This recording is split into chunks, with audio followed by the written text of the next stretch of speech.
part about our role is we get to do some really cool stuff.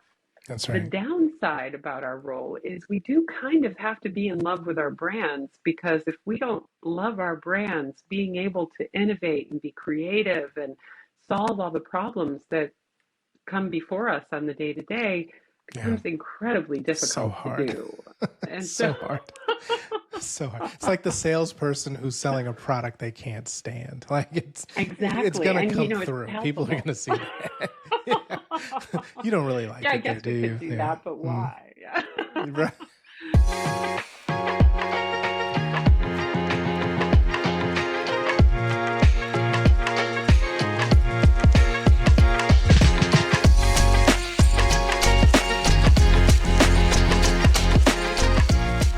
All right, folks, we are back for another episode. I'm very excited for our guest joining us today. She is probably one of the coolest conference people I've met and just stayed in touch with. You'll see why as we have conversations. But Sedef Buyukatamen, welcome to Employer Branding Unfiltered. It's good to see you, friend. Thank you. Thank you very much. It's wonderful to be here, John. You know, I always love taking opportunities to chat with you, whether it's recorded or not. And some of those conversations I wish were recorded because they're so good. Like, shit, we should have captured this. But yes. So how are you? Where are you in the world today? I am just outside of DC in lovely Alexandria, Virginia, in my home Mm. office, which in retrospect now I really should have decorated the back wall better. But here I am. Look, it's unfiltered for a reason, right? We don't need the sheen and the overproduction. This is just us raw and uncut. So that's good. No, I Love love it. Alexandria, especially in the fall. Obviously the cherry blossoms down in DC. Yep. Beautiful, beautiful. A lot of history there too. But yeah. So look, Employer Branding Unlimited. I had to have you on the show because you have done this work in several sectors, and a talent pro in your own right. But yeah, what are you up to? What are you working on right now? So right now I'm at Nutanix, a lovely global firm in the tech agency, and I lead employer brand on the global scale. We're just over 6,000 people, so we're still under that 10,000 worldwide sweet spot, which I love. And I've got a team of two, and we are well, we've gone through a recent change this year. We were originally just supporting recruiting and performing that talent attraction aspect of our world of employer brand. This March, we got sort of a team promotion, if you will, and we now report to the chief of staff to our head of people, and we support the entire HR organization, which is fantastic. It's been really fun getting my fingers back into internal communications and change management communications and things like that that you don't often get when you're focused on the talent attraction. Oh wow, look at you coming up in the world, right? Employer brand getting pulled from obscurity into the big spotlight. That's awesome. No, that's good. That's good. I can imagine that makes life a lot easier when you're trying to work cross-functionally, getting the buy-in, the resources and support you Yeah. need as well. On some level, there's so many cooks in the kitchen. It can feel a little bit complicated, but I think as employer brand professionals, we're so used to sitting at an intersection between departments and teams and really translating and negotiating a lot of the time that it's sort of organically part of the job. It's been wonderful, though, working with teams like benefits and people development to launch some programs. And right now, we're actually working on developing our employer brand guidelines in Mm. partnership with our company guidelines and giving our team not like a strict set of rules, but more a platform that they can innovate from that's consistent, which I'm really excited by. That's so necessary. Absolutely. We're going to dig into all that in just a minute. But before we do, I have to ask the obligatory question that all of our guests answer. The first one is, when did you fall in love with employer branding? You know, my very first job was camp counselor, and I understood then the importance of rallying to a common cause, especially when you have a bunch of 7 or 8 year olds running around wanting to do what they want to do, and you've got to keep track of them. But my professional career started in college recruiting for management consulting firms. So I was Hmm. recruiting business analysts and strategy consultants from the Ivy League schools for the most part. And, there was sort of a playbook to each university. When you went to Harvard, you had to say these things. When you went to Yale, you had to say these things. For all of them, you had to have shrimp at the presentation and things like that. And it Yeah. started to clue me in that there was a concept of personas, even though I didn't necessarily have a word for it at that time. And it wasn't until I was working at Cisco and I had moved from university to intern program manager because we were understanding very quickly. We had like 1,500 interns all over the world who were having completely different experiences based on which team or which country they landed in. And it was having a negative Hmm. effect on our Sure. ability to, convert them. And so I sort of kept complaining about it enough that I created a position of intern program manager. And it was the first time I was speaking internally to folks and building communities around common themes and ideas that we wanted to make sure they took away, and just providing that sort of baseline employee experience. And I built a set of templates from there for our recruiting teams that they could use on campus and info sessions because why not? It was sort of how it evolved. And at the time, there wasn't really a term for employer branding, and it was just sort of coming out. And so I had this weird sort of university employer brand slash intern experience manager sort of job happening. And I Hmm. loved it. I cannot tell you, being able to put out something as simple as like a gamification competition to our interns across the world and having them respond with such great content. And then, God, what do I do with this content? It can't just sit inside. We've got to use it to attract more. And the authenticity of having our employee voice sort of speak to our culture, it just, yeah, I don't know, it rang all the bells for me. And I've never looked Yeah. back. Like I've pulled university recruiting into my role back and forth since then, but I have hung on to employer brand because that is really the essence of it. I laugh with my friends sometimes and I'm like, okay, I guess I do propaganda to some extent, but if it's not real, then people join and they quit and I get in trouble. So it's Oh, that's not right. the same to me. And, it's really about saying, this is who we are. And if you're interested, come check us out. If you're not, that's cool too. But, you should know this is who we are ahead of time. And so I kind of feel like I'm doing good work in terms of giving people options, but who knows? I love. Well, I mean, you've done it at a very high level, and they keep seeking you out. So clearly, you're doing it right. You're doing it well. Knock on wood. I'm doing something. Yeah, no, but I love the journey there because it's very similar. I think the common thread for all of us that do this work is that none of us went to college for it. There's no university curriculum for what we do, Heaven and forbid. right. So, but opportunity presents itself. We have not only a desire and interest in people, but we have capabilities, whether it's creative, whether it's marketing, whether it's talent acquisition or whatever the take is, and then we somehow apply that to the need, and then a role gets created. It's like that's the origin story for I think most of us in this work. Yeah. But I Yeah. like hearing that yours even precedes like the professional work and doing, camp counselor work, like wrangling 8-year-olds, which I think can apply to some of the work we do today still. Yeah. Uh, but but coalescing them around this idea and then taking them through that vision and direction. I Yeah. love that.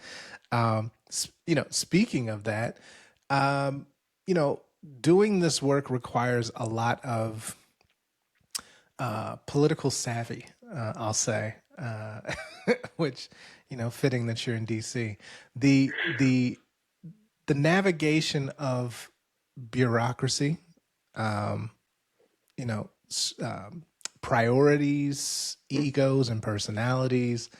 How have you navigated, through those different layers of, in some cases, barriers to Yeah. success and changing them into proponents of success? How have you managed that Yeah. throughout your career?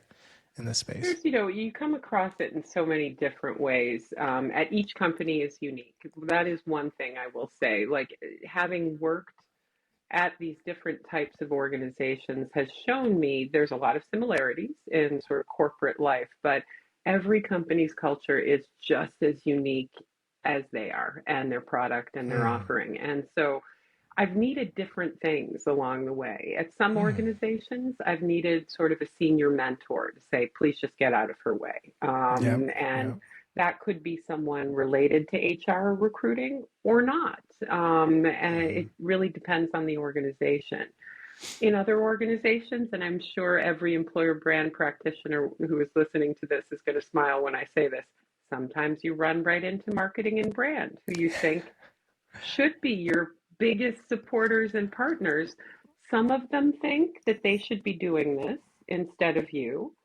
Some of them think that it's unnecessary what you're doing, and they're much more important. So please go away. And they'll do your stuff in 6 months. Stop asking them When for when I get updates. around to it, yes, Yeah, yes, of course. exactly. And so, or sometimes the marketing department's super happy you're here, but then you run smack into a creative director, or worse, an HR leader who thinks they know how to do your job, even though they have no experience in it. And it's a balancing act sometimes, sometimes because you do want to listen to those HR practitioners and creative directors and marketing people because they own different aspect of what will become your employer brand, but they're missing different pieces of it. So I try, I try to approach with grace and hear everyone out. But I also myself am not a very politically correct. I'm very transparent, sort of speak as you find kind of person. So I have to balance that with my own desire to, can we just make a decision and move on? But I will say it is very rare that I've run up against any of these obstacles that I haven't been able to find a way to either bring them on board, because that's the best way to go about it. If you can bring that obstacle on board, they suddenly become your biggest advocate. That's my first track. If I can't, then there is a little bit of ask for forgiveness instead of permission that I will execute. I'll give you an example if this helps. There was one organization that I worked at for close to 2 years, and for 15 months, the head of corporate communications refused to give me a company description. Just like a one paragraph, how do we describe this company? It was on various different versions were out there in the ethos, and every time I used one, I got my hand smacked. And so I would ask, can I have what you've approved? We're working on it. We're working on it. We're waiting for approvals. And finally, I didn't wait 15 months. I just started asking for forgiveness. I would take the hits, basically. And it became obvious after my senior level mentor left the organization that there were no more hits I could take. So at some point, you do have to say, I'm sorry. But Yeah, yeah. that individual was let go shortly after I left the organization, and they did a total revamp of the comms department. I'm not saying I had anything to do with it, but I feel a little bit vindicated. Well, I mean, the universe works in mysterious ways, right? So don't ask how the gift came. Just enjoy the gift. Just accept the gift. Just accept it. That you hit. I love this because I think for the newly initiated employer brand practitioner, and there are many coming into the space now. Yeah, Thank God, because we're getting I tired. I'm know. tired. I'm Um, tired. those who are coming in who have big ideas and visions of how to articulate a company's culture and employer brand and so forth is one thing, but that's like half the game, right? Yeah, Getting the buy-in, the budget, the support, the calendar space, like all of these things, yeah, right? When you have to work cross-functionally with functions that historically have been the mouthpiece of the organization, and here you are in HR. Like, who the yeah, fuck are you? Why are you here? And yeah. What no, qualifications do you have for the, go play. Right, right. yeah, No marketing background. You didn't.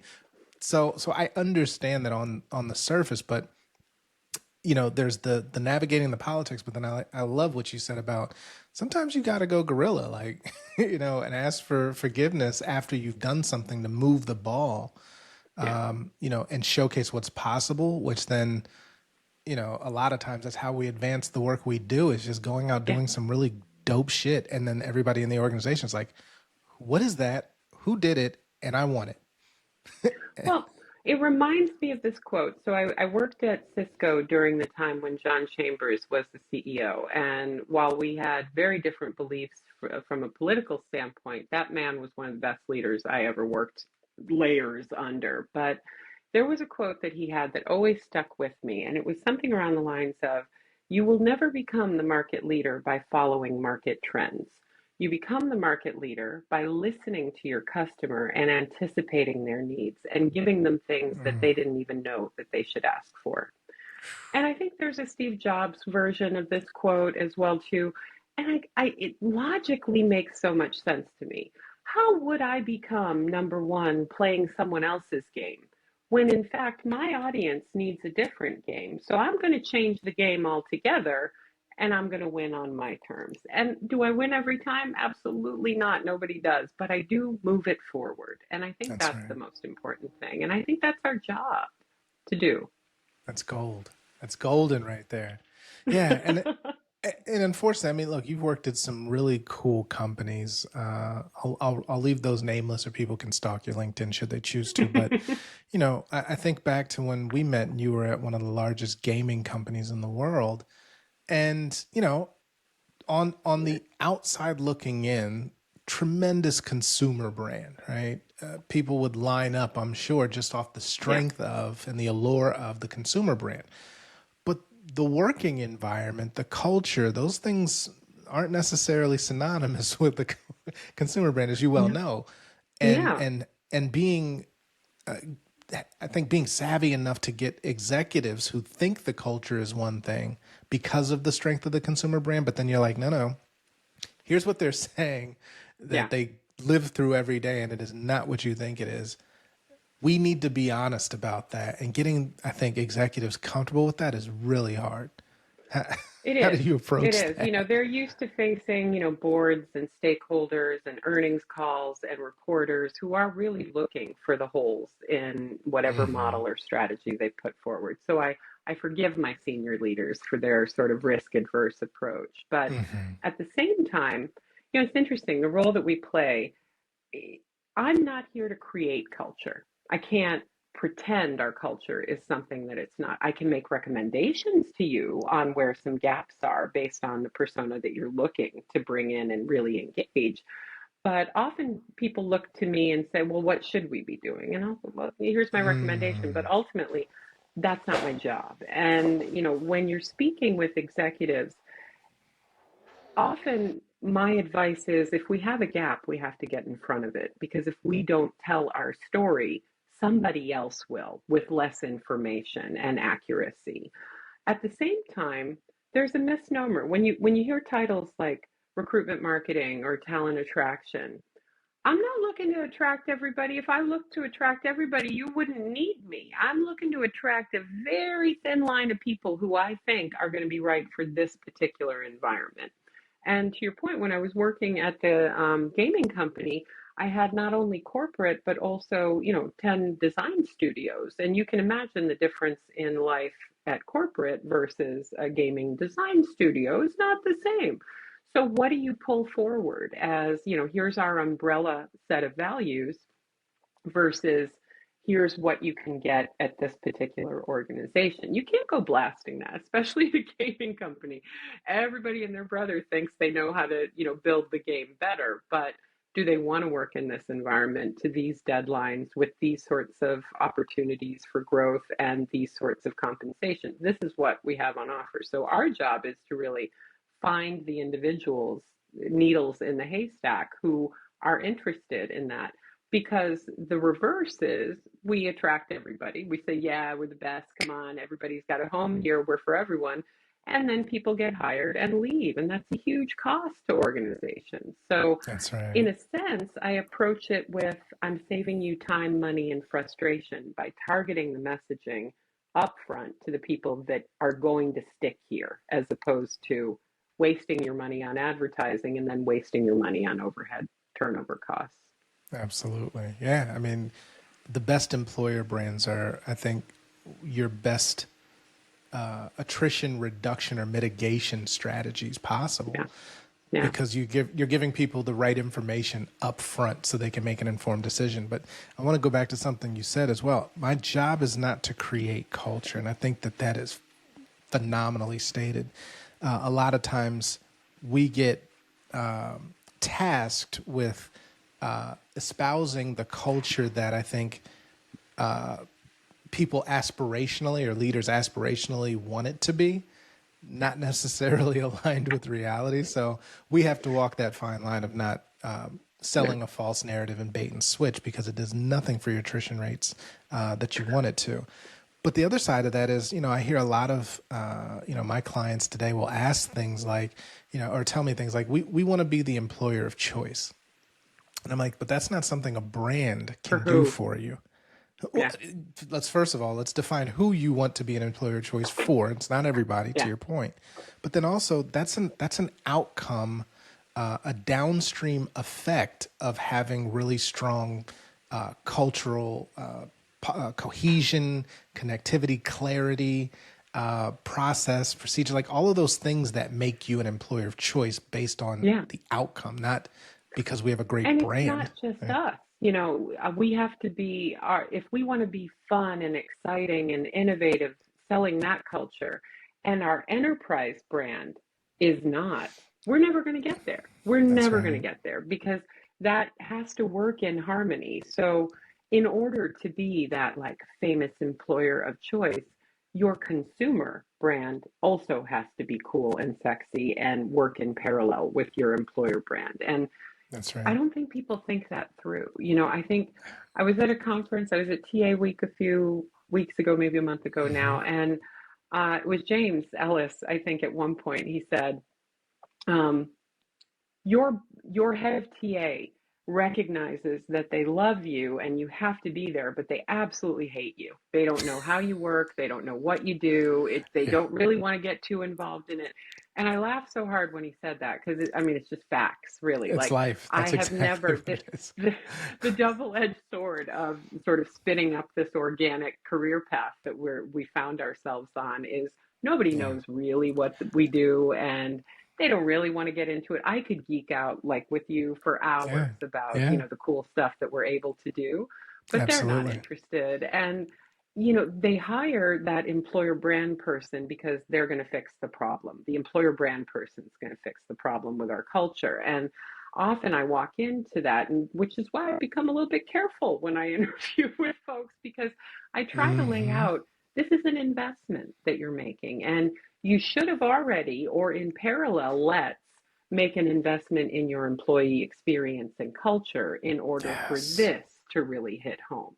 But when they're Yes. not willing to invest in the employee experience, but they do want to hand you a whole lot of money to amplify it, we get a little bit of a disconnect. And it's sort of like, well, um, I could talk about the fact that we don't have 401k matching, but is that really what you want to do? How about you don't give me money for advertising this year and you don't hire an employer brand person? You put that money into your actual employee experience, and then let's talk again in a couple of years. Yeah. That's never going to happen, but Right. it's just sort of, logic says they hire us to sort of be the employer of choice, Hmm. but that's all they do. They don't do anything for their employees. And that's what I try to educate and be a part of. And Mm. that's also why I love having my team sit at where we do right now, because yes, we're creating comms plans and we're creating activations, but at the same time, we're also having the opportunity to influence where the priorities are from where we sit. That's as far as we can go. We can Sure. provide, you want to attract these people? Here's what they're finding in the market as sort of an experience. Here's what they're going to compare us to. Hmm. Let's invest in that. And so, Yeah. it is a tightrope, though. We sit at It an is. intersection.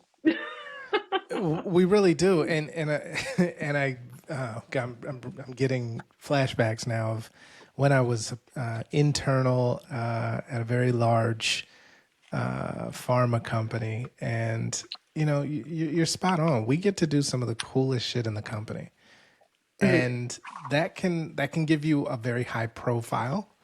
because we can get meetings with anybody and everybody at Yeah. any level, anywhere in the Yeah. world.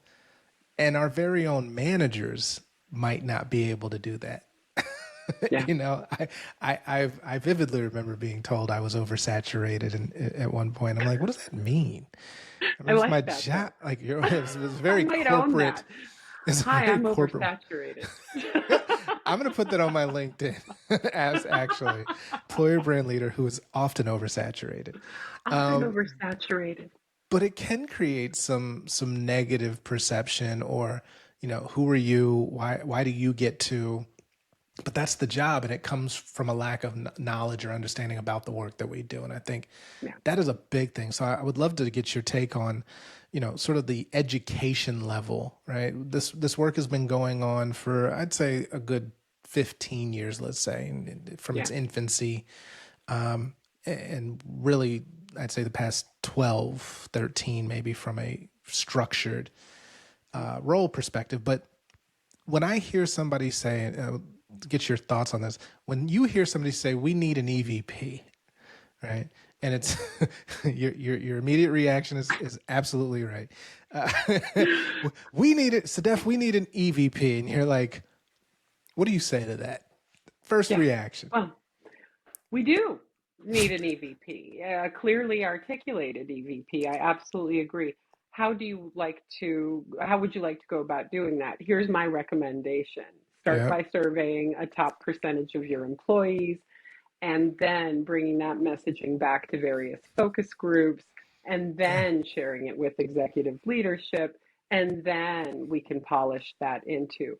But that is, point number one is where I lose them almost Yeah. always. Like, Surveys. you want to survey our employees? Like it, But we yeah. already have All I want engagement to do, surveys, Sedef. Can't you yeah, we already use have the those? pulse survey. We've got a Yeah. lot of surveys that go out. This is too much. Well, I mean, Yeah. I could talk to 10 people, but that's not going to give you any. And Mm-hmm. I've been so surprised at how many organizations I've worked at where they are willing to hire an external agency who will just make it up out of the ether and pay them tens of thousands of dollars Oh yeah. versus taking okay, if you don't want me to do the survey, here's or various different firms that Sure. actually understand how to do this. No, we don't work with that agency. We're going to just use our regular agency and come. Okay. Okay. I've even seen some firms start at the top by asking Yeah. our executives, like, what is the culture that you want? And then bringing it to the employees saying, does that resonate with you? While not Mm. ideal, it's at least some dialogue going up and down. Right. But, I've always said culture is somewhat curated, somewhat Mm-hmm. organic. Sure. And I'm looking for like a 70-30. Like I want it 70% organic, 30% curated. And what I mean Mm-hmm. by curated is not made up, but hey, these are things we really want you to talk about. So can you answer these specific questions? As Sure. opposed to just the organic voice that comes from the employee and letting them sort of hit on that. And I when I interview with comms people, especially internal comms folks, I always Mm-hmm. ask them that question. How much is curated versus organic? It's a great And it's question. shocking what you hear back. Sometimes they can't answer, but sometimes they're like, 70% curated. We don't really let our employees do much of like the external stuff. I'm like, Mm. boy, really great. You got the Missing budget out. for those studio productions, but is that really going to move the needle for you? Really thrilled you got the $1 billion it requires to get a global great place to work thing. But like, Man. does anybody care? I walked into the Aldi the other day. They had a great place to work sign on the door. I was like, great. Great. It's fascinating. Like, I mean, we know this because we work with these organizations. Let's be honest. A lot of them are pay to play, right? So it almost cheapens it in that regard. But we have so many leaders who look at those badges as that is the thing that people will want to come and work for us or work with us for. And it's like, no, like you can No, ask 99% of your candidates don't choose you because you have that badge from that organization on there. It's usually their friend who works there has more influence than that badge. But 100%. yeah, and it's fascinating because even when we explain the process of EVP development, I've started to even, go back to like square one and just, okay, you need an EVP. Why? And if I want to hear Brilliant. their Yeah. reasoning for why they think they need an EVP, because to your point, we're probably going to hear some business challenge that has nothing to do with EVP or brand, and Hmm. everything to do with, talent management or L&D or business, benefits, Yeah. all the things that we don't have control over. And so I really want to hear first and foremost, what business challenge do you think EVP is going to solve for you? And then we can have an honest conversation. I can tell you either save your money or invest it elsewhere because this won't do Yeah. that. Here's what this can do though. And that's I think a more honest conversation versus just I to love your that. point, some agencies will just, oh, whatever you want. Well, and I think it becomes that lack of education again. Much like Yeah. employer brand, they've now glommed on to this idea of EVP. Yeah. Do Yeah. you want an EVP or do you want a tagline? I think you want a tagline. Oh, the Like nine tagline. times out of 10, you just want a tagline. I get That's that. right. It's That's fine. We right. all want a tagline. But if Yep. if it's not something you're going to hold your entire organization accountable to when making investments, when making decisions, when Mm. prioritizing projects that you're going to commit headcount to, then it is just a tagline and should be taken with that level of seriousness. Oh man, that's another point of therapy for me. Yes, the tagline. Like, but where's the tagline? This is just the EVP research. There's no Yeah. taglines yet. Relax. Yeah, yeah. I think that educational factor is huge, and it's I'm still baffled, and why there is not a sort of single source of truth when it comes to EVP, employer branding work, and recruitment marketing. Right, very distinct tools to achieve Yeah. very distinct outcomes, but complementary to each other. But there's no curriculum, there's no university for this. No, There's no requirements to understand this in HR, SHRM certifications, MBA programs, nothing. So, nothing. we're hearing this need come from C-suite. We need an EVP. Okay. But then, well, what do you want it to do? All right. Well, we need to hire because we're ramping up for for this new product that's coming out. Da, da, da. Yeah. Okay, so you need a recruitment marketing strategy, is what I'm hearing. Yeah. You don't need this. Okay. So what do you do to take your leadership through that sort of differentiation between the tools that are available to them that you can bring? Honestly, for me, I feel like I start almost every meeting with like three slides of here's what employer branding is, and here's what I do. Rinse, Even though I've recycle, met these repeat. people Yeah. millions of times, like let me just remind you here. And Mm-hmm. Mm-hmm. Yep. then it tends to be really That's good. similar to what you said. What are the outcomes we're hoping to achieve? Well, we want to hire X number of people and we want to stabilize retention. It's one of these two things, or often both.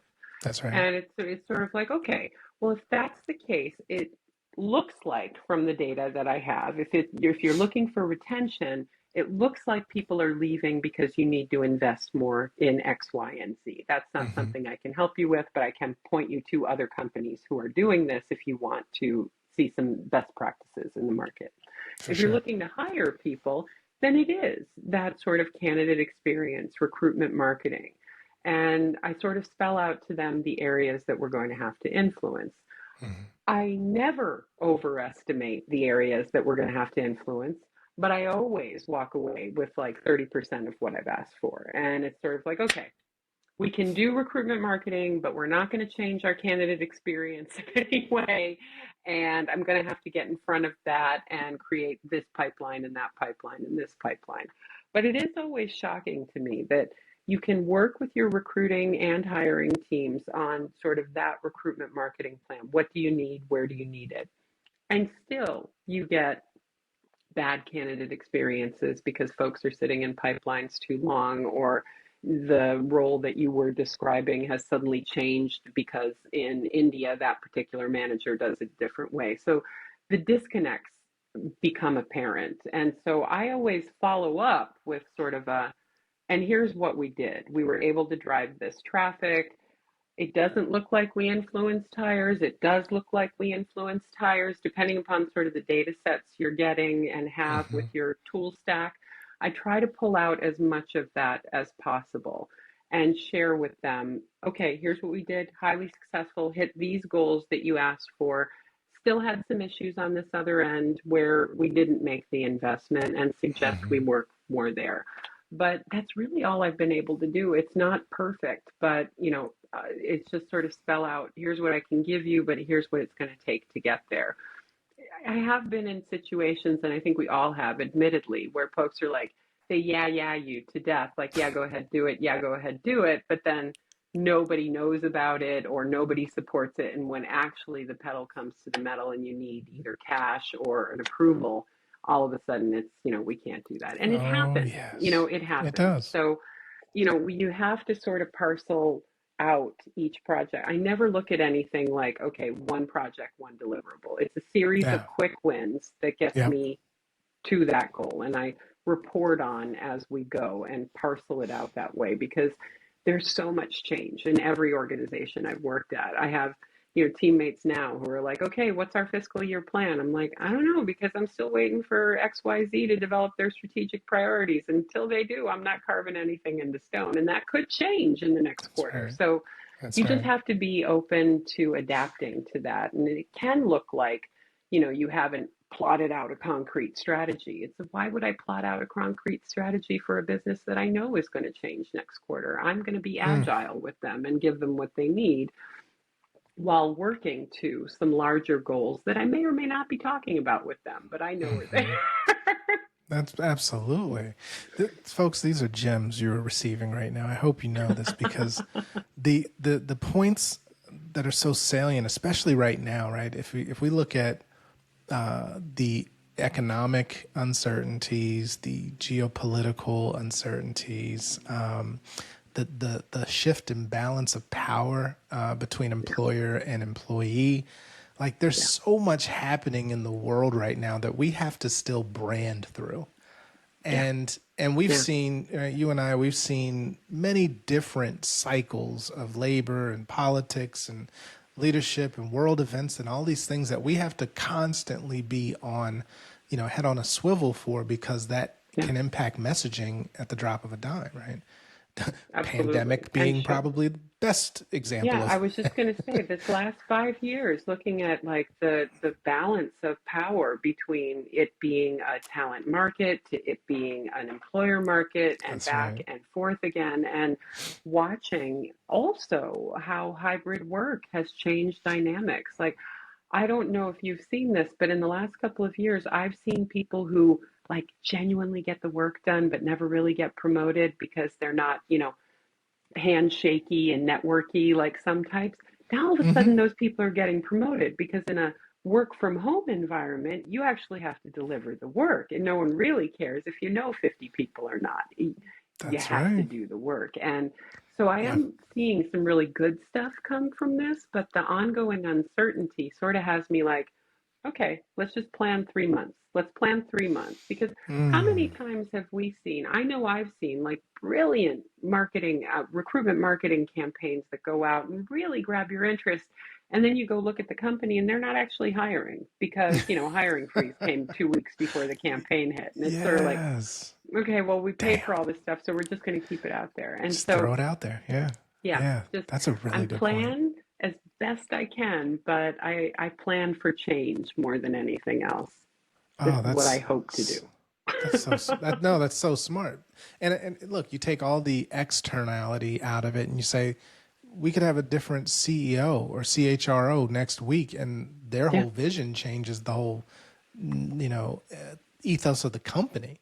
So absolutely. whatever we've now just spent 6, 8, 12 months on might be out the window, right? Yeah, And we've seen that, yeah, and even and support you for can't. our work goes with that. So Yeah, yeah, and you can't cry about it. The best you can do in no, those scenarios is take the best ideas, put them in your pocket, and save them for when the organization is ready for them, yeah. and plan for the change you have before you right now.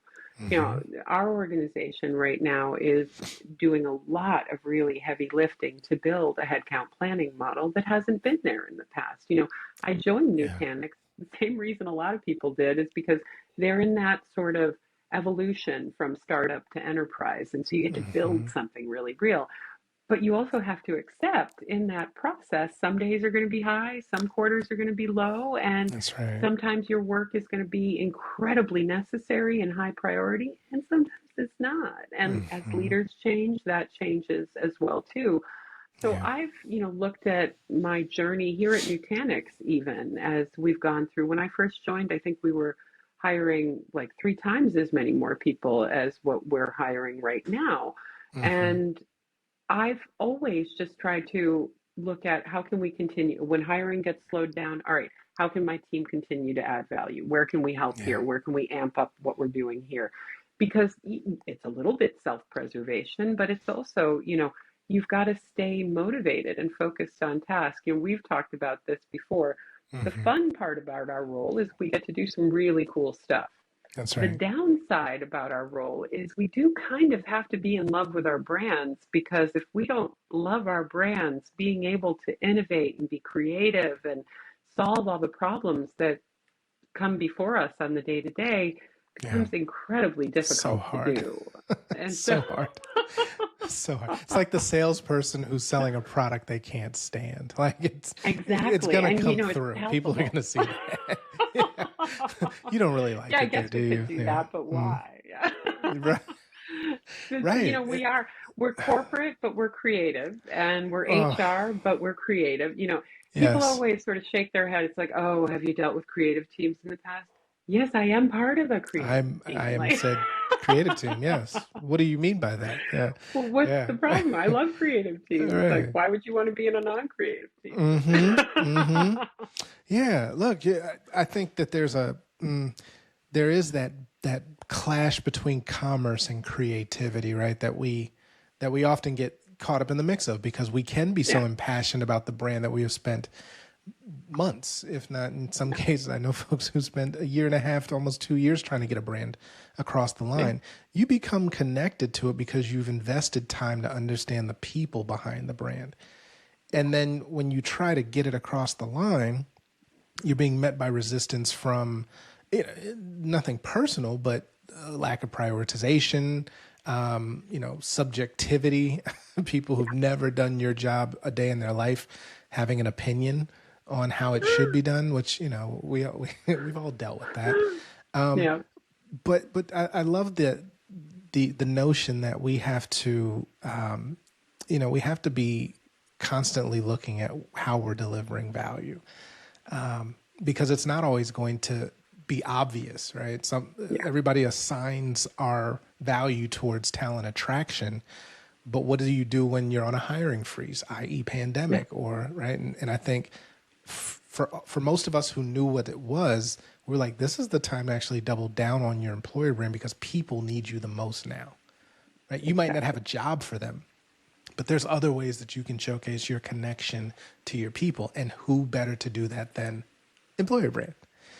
Exactly. But not a lot of people had that foresight or vision. They just, so Yeah. that's one element.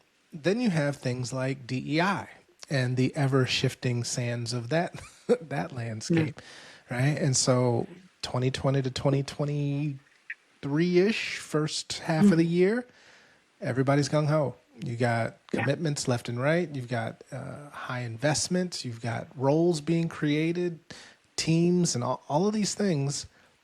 And then seemingly overnight, I saw it probably for about an 8-month run, but now it's to say those letters together in the same sequence is They're all contentious. rebranding themselves. Yeah. Inclusion Everybody's and rebranding. belonging.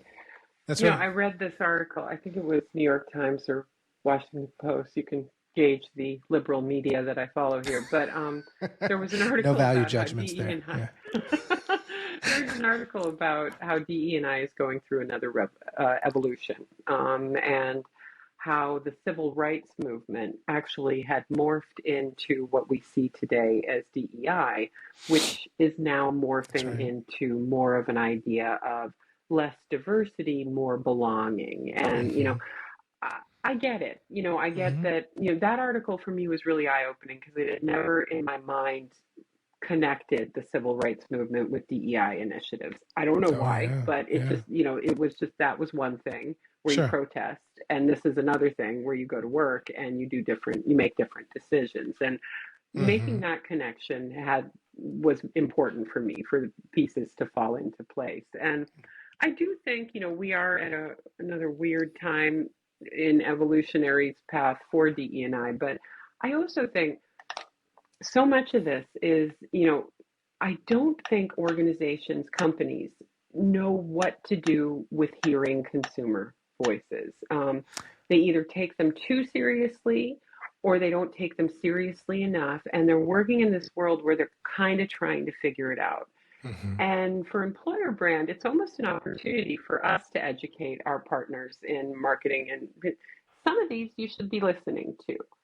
But you Yeah. shouldn't be listening to all of them. You don't know where all of this noise is coming from. And the thing that I found interesting that article had highlighted is while DE&I as a title seems to be disappearing from investor reports and whatnot, it's still a line item on almost all of our CEOs' salary bonus targets.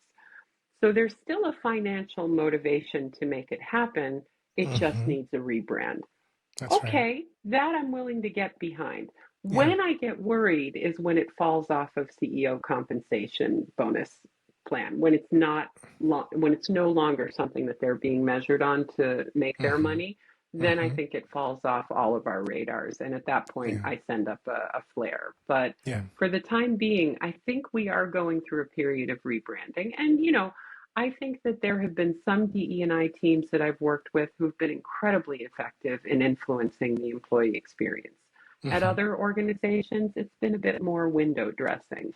So maybe we need this shakeup to really, what we were talking about with employer brand, demonstrate the value and an impact. A strong diversity, inclusion, belonging, whatever you want to call it, department is your employee engagement team. It's not just about engaging with certain categories of employees, it's about engaging your employees, building a community. And that's why Mm-hmm. I consider DE&I a close partner of mine because they're building Absolutely. community and I'm amplifying what they're doing. And so we have to be in lockstep. Preach. Preach. Look, that is the thing. Like it should never have been.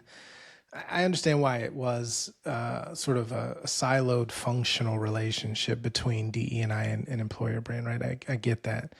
But I think, probably about 4 years ago, I was like, this work is going to merge. Like it has to. Because to your It, point, one is shaping culture and the other one's amplifying it.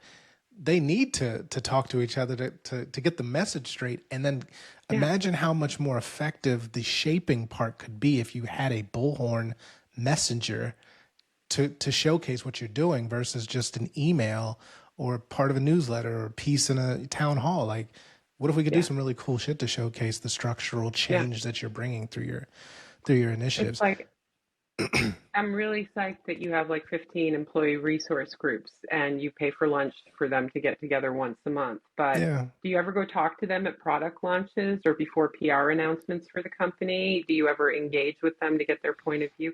If that's not happening, you're doing window You're missing the dressing. point, Knock it right? off. Yes, yes, yes, But yes. it's about building community with each other and understanding. We keep hearing all these lovely sort of like our product is better with more diverse eyes on it. Okay, are you actually like using your diverse employees not just to build the product, but to also vet and test the product and Hmm. the communications? Then you're getting the most out of your diverse community. I mean, That's right. we're in the United States of America. No other country in the world is as diverse as we are. That's a And fact. we're leaders because of it. And, every time we embrace our diversity is when we really succeed as a company. When we come together, I did some work in volunteering for disaster recovery organizations. Go Team Hmm. Rubicon. Yeah. And I will tell you, the best side of humanity is the Yeah. day after a hurricane. Everybody's Look. out there supporting each other, being there for each other, not caring who you voted for or what color you are. It's just, oh my God, do you need help? few weeks down the road, yeah, it gets a little bit dicey. But that next day, that's the best of who we are. And Hmm. that is what inspires me around supporting and amplifying the work of DE&I organizations that I partner with because they are able to bring out the best of the organization if we get it right. And if our leaders are tapped in, then you really have something that's a value add. But like I said, if Mm, you're just paying for lunch and a few stickers and swag for different groups to get together every few months, yeah, why yeah. bother? I do, yeah, why bother? No, and that's exactly it because guaranteed prospective candidates who are looking at your organization and seeing what you're putting up front as the indicator of your commitment, they can Yeah, see through it when it's just photo opt, right? When you yeah. see the same person on every single page that's referencing diversity. Or there's an equal balance of men, women, and Oh, people of 50/50s, color in yeah. every picture. Do you know that Right, only right, happens right. in the US? When I'm marketing in India, I've got to have everybody be brown. You're not going by But caste level in that regard, right? Like I have equal ratio of the Brahmin class, and no, it's it's, not. you know, That's not how it that becomes rolls. sort of like, so yes, it's my job to sort of authentically put our employee population out there. And when I am showing my Silicon Valley population, it does look like it's sort of Yeah. studio, which is why I lean more towards authentic pictures and videos Mm-hmm. that are homegrown as opposed to the studio stuff.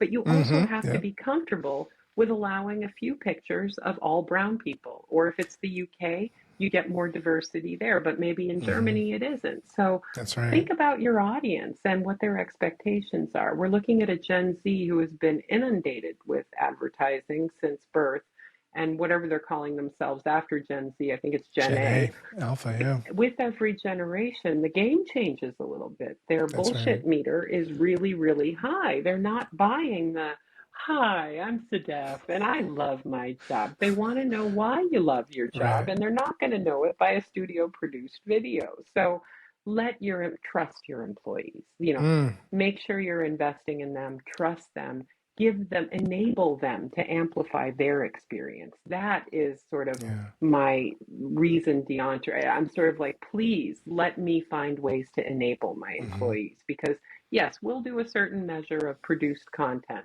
That's our job. We've got to have a few things.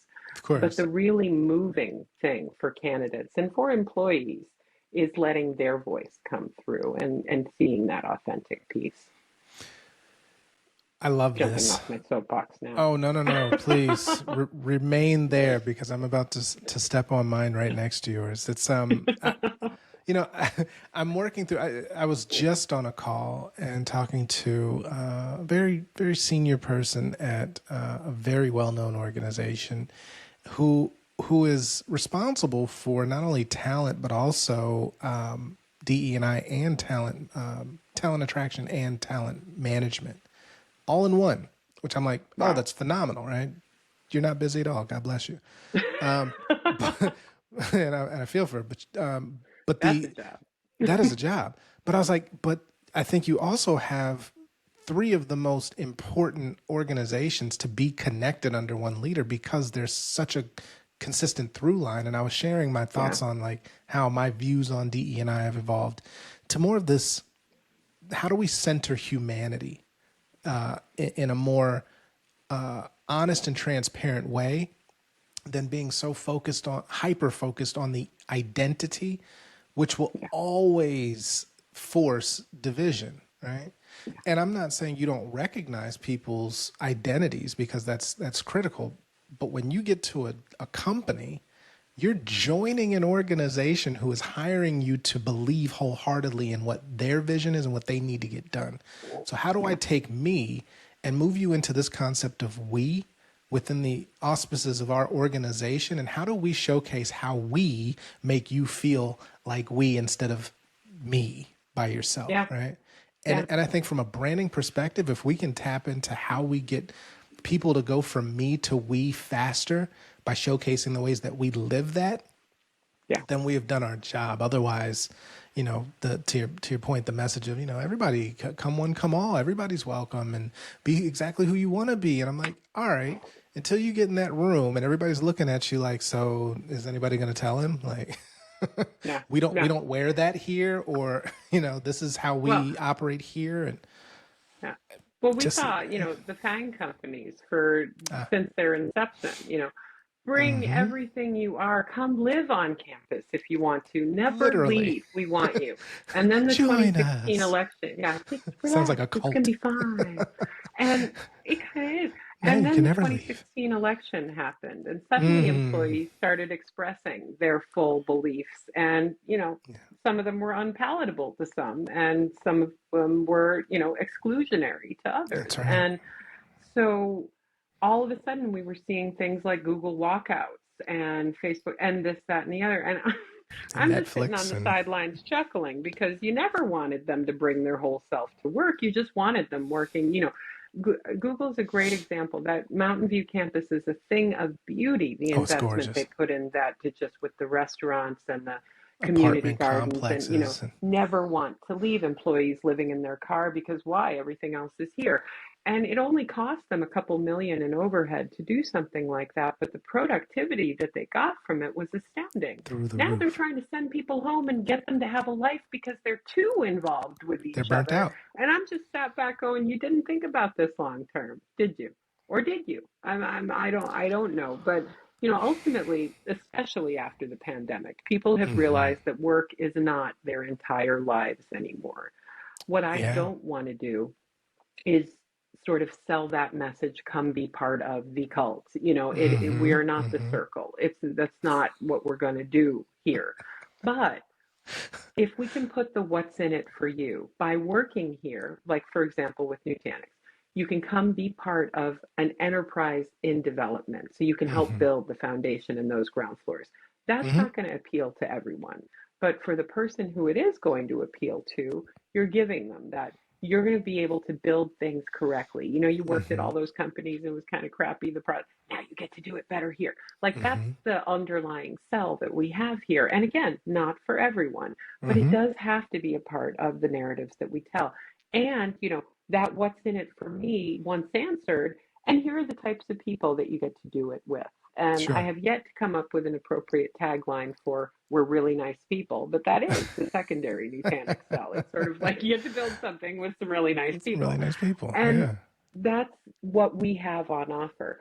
Now, for some people, Hmm. they're looking for something that is at that startup phase where they're still rolling up their sleeves and, building a product from the ether. We have some of that, but that's not our primary. Mm-hmm. Some people really do want an established corporate where it's like, dude, I need all that Sure. stuff taken care of so I can focus Mm-hmm. on getting my work done. Totally fine. Absolutely. Just like with me, my entire career, when I've looked at job descriptions where it's asked me to administrate an existing program, I've been, not for me. But Yeah. if they sell the job as come build something from nothing, ooh, I get all excited and all my bells start ringing. So There it is. you, Yeah. you kind of have to, again, go back to who you're trying to attract and what motivates them.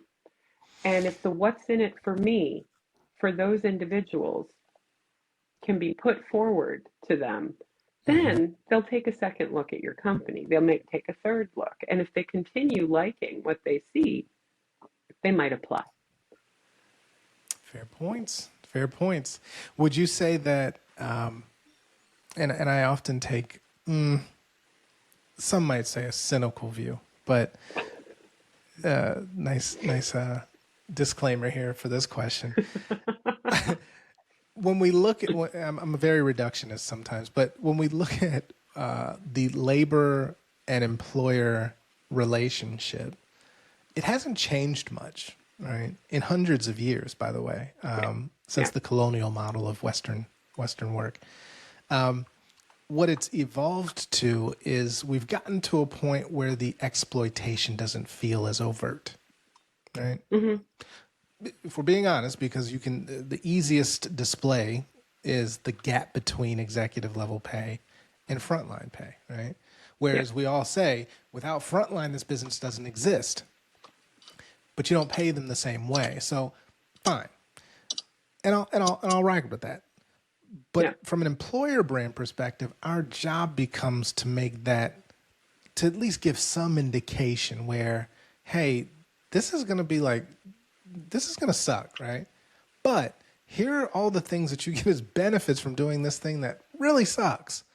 And what better place to do it than here, right? Like, what If you if have to that do was the the thing, message? yeah. If this is what you do, Honestly, I like, think couldn't we're that be headed in that attractive? direction, though. I Yeah, hope so. I I hope think we so. are headed in that direction.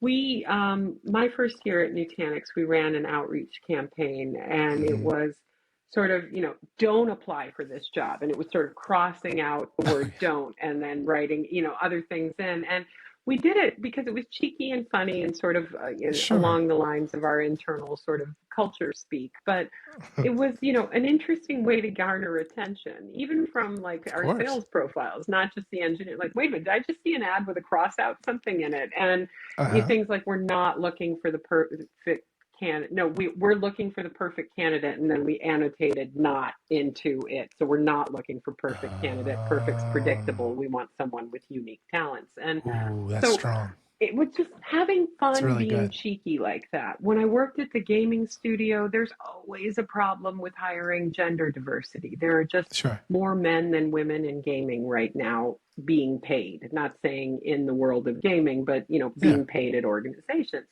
So we had one Absolutely. design studio that was, looking to do a little bit more for, investing in female talent. So International Women's Day came up, and I Okay. suggested to them, why don't you, instead of putting the one woman in the office into the frame of the Instagram post that you're going to do, saying, hi, happy International Women's Day, because that's what was happening across the studios. There were like two women, one woman, and I was like, instead of doing that, guys, why don't you get a picture of really depressed looking guys and then write the Okay. caption underneath it saying, we wish we had more women working here so we could actually celebrate International Women's Day, and get cheeky about it. You're a gaming studio, for God's sakes. If you can't get cheeky, who is going to get cheeky? And get in front of the fact that you don't have a lot of women here, but that you want more to apply. Okay. And one of them did it. Of the 10, one of them did it.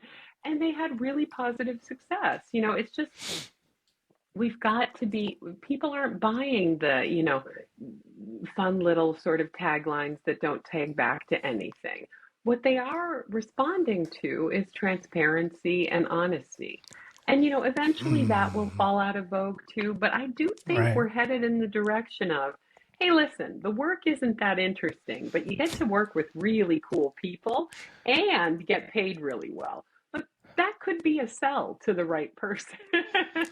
Absolutely. It goes back to knowing what your audience is actually seeking, what your Yeah. Yeah. candidate pools are really seeking, and then being honest about that and not overselling the other stuff. And I love your prediction, and I'm betting a lot on this as well, that transparency is the new authenticity, right? Because people are going to find out anyway. So either Yeah, you they get to shape that narrative or curate it in your words, or you can be subject to it, trying to figure out how to get either away from it or embrace it. And that's going to take some bravery, some risk, And right? I say this as someone who worked at the Koch family nonprofit, Oh and yeah, they do wonderful work. sure, But sure. Not a great right on the reputation. banner of my career page was Charles Koch. I was like, listen, gonna tell you what you're getting into right from the get go, because if you're not okay with this, the rest of this Keep doesn't matter. going. Right. Leave now. The Leave now. benefits If this this, is, benefits that. So you've got to oh my confront these gosh. things, because between Yes. Glassdoor and Blind and all the other myriad of sites, personal chat rooms that people Hmm. can talk about your brand, you've That's got to right. put out the authentic experience for folks, because your employees are doing it anyway. And Every day. usually they're doing it when they're pissed off. So Yeah. Don't let it get there. why not give them avenues and channels to do it when they're happy and celebrating too? Look, look, I think on that note, I could talk to you for hours, as you well know. Um, but I want to be respectful of your time, and I want to move us to our final segment, which every guest does. The answer question, leave a question. So, the question that was left by our former guest was, how are you using and how should people be using AI to understand, see, uncover, leverage, or discuss their employer brands? I love this question. Yeah, So, it's a good a one. lot of us are scared of AI. I think AI is scaring, a lot of folks in the market. I too occasionally think that, at some point AI could potentially do a big part of the content development that, lives in part of our brand. But right now, AI is sort of like Sheldon. He's a very gifted 5-year-old and needs direction and It's a, guidance and counseling. it's a great But I've analogy. embraced AI. Like, AI, Hmm. the hardest thing for me to do is stare at a blank page. I'm great at editing.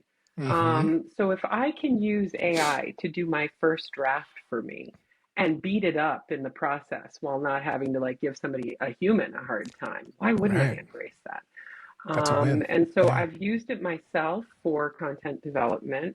Our Hmm. Nutanix has recently purchased for our recruiting and employee experience two really strong AI tools to help us build job profiles and onboarding plans. And that's Higher Brain. They're very cool. And the other Nice. is Findem, our sourcing and CRM tool. Yep. They're fantastic. They streamline that first draft for the recruiters, for the hiring managers, just by asking a few simple questions, producing output that allows us to iterate and build off of. And so I am a proponent of embracing AI and really leveraging the power of it. We've just purchased also Happy Dance's career page platform, which has some AI supported content development tools. I can't wait to get my hands on it because I've been, putting together Chat GPT versus this thing and that thing Sure. together to build some product. But I do think that, like anything, you either embrace it or you're going to get left behind. It's incredibly time saving. It can be incredibly helpful. And down the road, as it advances, so will you Mm. if you get in front of it and embrace it. That's just how I'm thinking about it. I could be wrong. I could be out of a job in 9 months and some robot doing it. But, that's how I'm thinking about it right And this episode will live forever in infamy as a result. You'll be like, hey, take it down, John. now. AI replaced me. Now, no, that's a great take, and I think you're absolutely right. Either embrace the tool or become used by it. So, Yeah, um, yeah. replaced by it, I should say. Excellent. Well, now we would love for you to leave a question for our next guest. I'm going to leave a question. I will say before my actual question, though, my favorite question in the whole world is why. We always start Mm, with why. Why are we doing this? Why? love why. So I've got that sort of on my desktop to remind me. We start with why. Why is the best question out there? But that said, Love because that. that's a little bit too vague for next speaker, so I'll be a little bit kinder. I mean, I like the provocative nature of a one-word question. Why? Why? Why? What? They'll Yeah, be that's good. cursing at me after this. But no, honestly, I think the question that I'd love to leave is, I think as employer brand professionals, if we're doing it right, we're staying lockstep with new advancements in tools and technology in the market. I think we probably discovered CRMs before our recruiting and sourcing peers and career page technology that actually tracks leads and things like that. We uncover Absolutely. that stuff and often introduce them to our recruiting teams. I'm wondering for your next guest, what tool do they wish existed but doesn't right now? What's the gap in our tool sets with everything coming at us? Ooh, ooh, that's a I phenomenal think about question. that all the day, every day, because I need to eventually create that tool and become a billionaire, but not yet. I mean, what are we waiting for, Sedef? What are we Seriously. waiting for? That is a tremendous question, and I can't wait to hear what somebody's responses to that. So our next guest response to that. Well, look, you've been amazingly kind and generous with this time and your knowledge. And like I said, I love talking to you in general. So I hope that this has been valuable for our Thank you audience. so I have much. no doubt that it will be. But with that stated, Sedef, I want to thank you for joining me on Employer Branding Unfiltered, and we hope to have you back soon, for sure, as the world Anytime, John. changes right before our eyes. I'll talk to you 8 days a week and twice on Sundays. It's been a wonderful chat. My Thank you so friend, much. absolutely. Take care.